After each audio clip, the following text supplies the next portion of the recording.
যার ভালো বিছানা আছে তার চোখে ঘুম নেই, যার চোখে ঘুম আছে তার কোনো ভালো বিছানা নেই। যার পেটে ক্ষুধা আছে দেখবে তার খাবার কিছু নেই। যার খাবারের অভাব নেই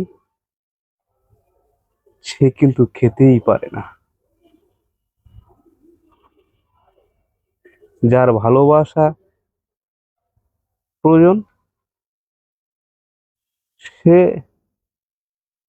ভালোবাসা পাচ্ছে না। যার ভালোবাসার কদর নেই তাকে ভালোবাসছে। কিরকম একটা নীলা খেলা না?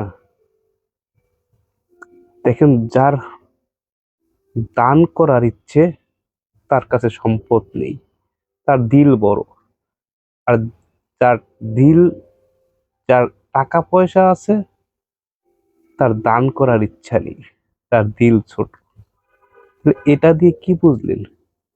মানে সবকিছু থাকলেই যে সে করতে পারবে এটা কোনো কথা নেই। ভালোবাসার জায়গাটা একটা ভিন্ন জায়গা। যার আছে তার মন নেই, আর যার নাই তার মন আছে। এমন একটা, তাই ভালোবাসে যে তাকে কদর করো, যে ভালোবাসি না তোমায় তাকে কোনো কদর করো না। এটা ভিন্ন একটা জায়গা। মানুষ অনেক কিছু বলে, ভালোবাসার জায়গাটা এমন একটা জায়গা সেটা বলে বোঝানো যাবে না।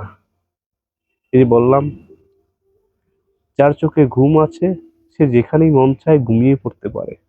আর যার চোখে ঘুম নেই, ভালো বিছানা, নরম তোষক, নরম তুলায় যদি শুয়ে থাকে তার চোখে ঘুম আসবে না। ঘুম কিনতে পাওয়া যায় না, এটাই বাস্তব। দেখুন, অনেক অর্থ সম্পদ আছে তার ভালোবাসায়, আর যার অল্প টাকা, অল্পতেই খুশি, তার ভিতরে ভালোবাসা আছে। পরিবারকে নিয়ে সুখী থাকার সান্ত্বনাতায় অল্পতে সে খুশি হয়ে যায়। এটাই তার বাস্তবে। জীবন অনেক কঠিন।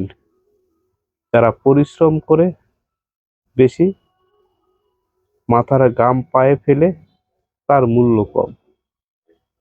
যার কলমের খোঁচায় লিখতে জানে তার বেতন বেশি, তার পারিশ্রমিক বেশি। বুঝে নিবেন, পরিশ্রম করলেই যে তার মূল্য পাবেন এমন কিছু না। বুদ্ধি মেধা দিয়েই তার মূল্যটা বেশি। বুদ্ধি আর মেধাতেই আপনি কাজে লাগান, তাহলে তার মূল্য পাবেন। এটা কাজে লাগান, এটা লাগাইলেই আপনি মূল্যটা পাবেন। সবাই ভালো থাকবেন, সুস্থ থাকবেন। আজকের এখানে টপিক শেষ। আগামী কোনো ভিডিওতে দেখা হবে আপনাদের সাথে। সবাই ভালো থাকবেন, সুস্থ থাকবেন। আসসালামু আলাইকুম, আল্লাহ হাফেজ।